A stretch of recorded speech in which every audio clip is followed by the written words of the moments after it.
Il Veneto sta messo molto bene e ha delle coperture ormai sopra il 95%. La copertura vaccinale in Veneto ha raggiunto un livello sostanzialmente di tranquillità.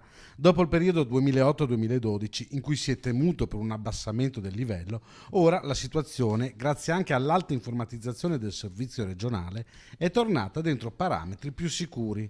Non solo l'obbligo di legge ha fatto sì che la copertura tenesse, ma anche una campagna di sensibilizzazione mirata.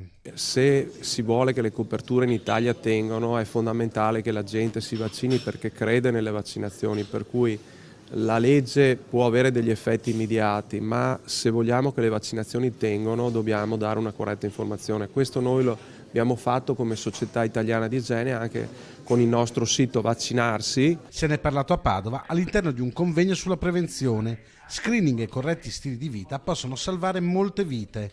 Come diceva un vecchio slogan pubblicitario, prevenire è meglio che curare.